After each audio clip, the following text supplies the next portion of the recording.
Hello दर्शक बंधु मुझे आपणकर गौरी सर आज आपण मान सामना को आउ एक भिडियो नहीं जो भिडियो कि आज मु आपण मानू राज्य सरकारी महिला कर्मचारी मातृत्व छुट्टी संबंधी स्पष्टीकरण जो लेटरटी आसू मुझे भल से बुझे दूसरी जे एक्चुअली सार मीनिंग कौन सब अच्छी मातृत्व छुट्टी जो कि अच्छा देखो यहाँ लिखाई अर्थ विभाग कार्यालय स्मारक संख्या एत अनुजाई जड़े महिला सरकारी कर्मचारी जार दुईटू कम जीवित पिला अच्छा 180 दिन पर्यंत मातृत्व छुट्टी पाइपर किंतु मातृत्व छुट्टी केउं अवधि भितर नि जड़े महिला सरकारी कर्मचारी शिशु जन्म समय सरकारी सेवार न थाई परवर्ती समय सेवार जोगदेवा पर मातृत्व छुट्टी नहीं पारे कि नहीं इत्यादि उपर किसी द्वंद्व दूर करने एवं मातृत्व छुट्टी संपर्कित किसी नूतन प्रावधान आने राज्य सरकार वर्तमान निम्नोक्त स्पष्टीकरण और मार्गदर्शिका जारी करुछंती। संभाव्य प्रसव तारीखर 3 मास पूर्वर एवं प्रसव तारीखर 6 मास मध्य जड़े महिला सरकारी कर्मचारी 180 दिन मातृत्व छुट्टी नहीं पारे किंतु जड़े महिला सरकारी कर्मचारी जदि शिशु जन्म समय सरकारी सेवार नथिले तेबे से सरकारी सेवार जोगदेवा पर तांकर शिशु को 6 मास होगा पर्यंत मातृत्व छुट्टी नहीं पारे तेणु यही क्षेत्र में मातृत्व छुट्टीर अवधि 180 दिन रु कम हेबो माने एटा जदि संभाव्य प्रसव तारीखर 3 मास पूर्वर एवं प्रसव तारीखर 6 मास मध्य जड़े महिला सरकारी कर्मचारी 180 दिन मातृत्व छुट्टी नहीं पारे किंतु जड़े महिला जदि सरकारी कर्मचारी शिशु जन्म समय जदि सरकारी सेवार नथिले से चाकरी जर पाई नथिले शिशु जन्म समय सरकारी सेवार नथिले तेबे से सरकारी सेवार जोग देबा परे जते तार शिशु जन्म होगा पर सी सरकारी सेवार जोग देले तांकर शिशु को 6 मास होगा पर्यंत मातृत्व छुट्टी नहीं पारिबे तेणु एही क्षेत्र में मातृत्व छुट्टीर अवधि 180 दिन रु कम हेबो। उदाहरण जड़े महिला शिशु जन्म तारीख होउची 1/4/2025 तांकर शिशु को 27/9/2025 रे 6 मास पूर्ण हेबो जदि से 19/6/2025 तारीख रे सरकारी सेवार जोग दे मातृत्व छुट्टी पाई आवेदन करती तेबे से 20/6/2025 रु 27/9/2025 तारीख पर्यंत अर्थात केवल 100 दिन मातृत्व छुट्टी पाई योग्य हेबे एटा मने रखिबे जे जदि महिला जनक शिशुर जन्म तारीख होउची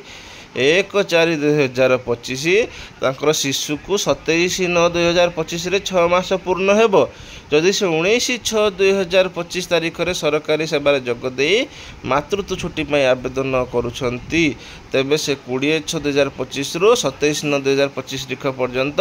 मातृत्व छुट्टी माने पिला जन्म होबार 3 मास पर्यंत से छुट्टी नहीं पारे आ 6 मास पाई नहीं पारे नाही बुझीला कि नहीं। जड़े महिला सरकारी कर्मचारी मातृत्व छुट्टी थिबा समय जदि गर्भपात किंबा जन्मित शिशुर मृत्यु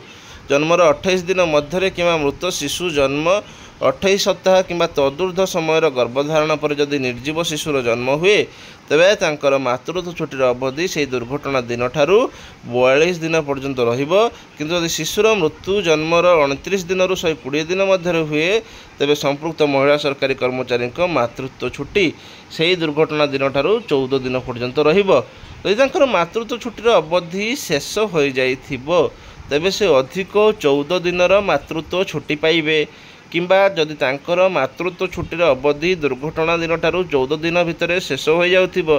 तेबे से 14 दिन रु जेतिकी दिन बड़का रहि जाउथिबो सेतिकी दिनर अधिक मातृत्व छुट्टी पाइबे। उदाहरण होची जड़े महिला सरकारी कर्मचारी संभाव्य प्रसव तारीख होची 30/6/2025 और से उपरोक्त ईडीडी 3 मास पूर्वर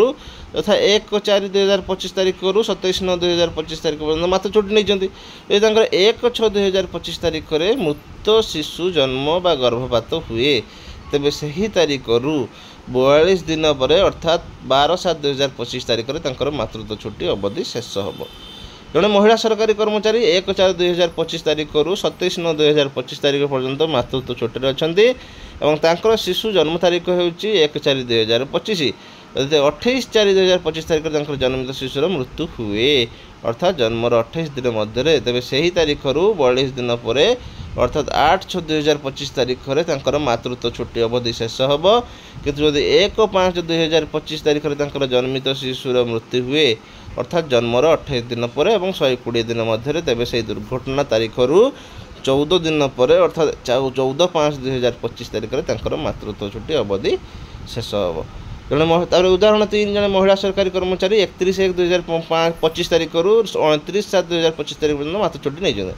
और शिशु जन्म तारीख हो 1/4/2025 यदि 29/7/2025 तारीख जन्मित शिशुर मृत्यु हुए अर्थात जन्मर 120 दिन में मातृत्व छुट्टी अवधि शेष दिन में तेज से दुर्घटना दिन ठारू 14 दिन पर्यंत अर्थात 12/8/2025 तारीख पर्यंत से मातृत्व छुट्टी नहीं पारे। यही क्षेत्र में मातृत्व छुट्टी अवधि 194 दिन 31/1/2025 तारीख रू 12/8/2025 तारीख पर्यंत हेब। आउ गए जन महिला सरकारी कर्मचारी 7/2/2025 तारीख रू 5/8/2025 तारीख पर्यंत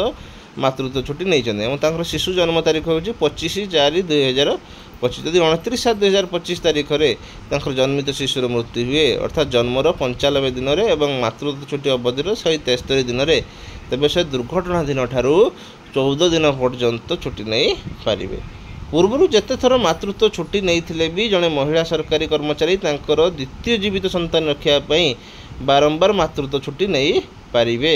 यदि मातृत्व छुट्टी समय जड़े महिला सरकारी कर्मचारी को उच्च पदवी को पदोन्नति दि जाए तेज से उच्च पदवी में जोगदेले बोली जब उपयुक्त कर्तृपक्ष को चिठी मध्यम जनइबे से दिन ठारू से उच्च पदवी में जोगदेले बोली धर से मातृत्व छुट्टीर अवशिष्ट अवधि निरवच्छिन्न भाव नहीं पारे।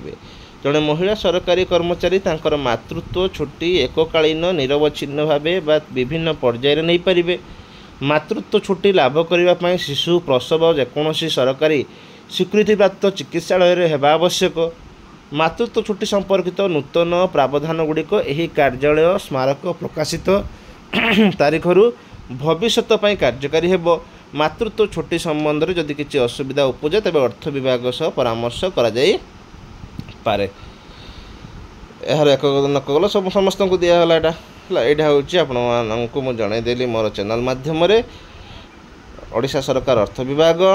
लेटर नंबर 16116 30/5/2025 तारीख।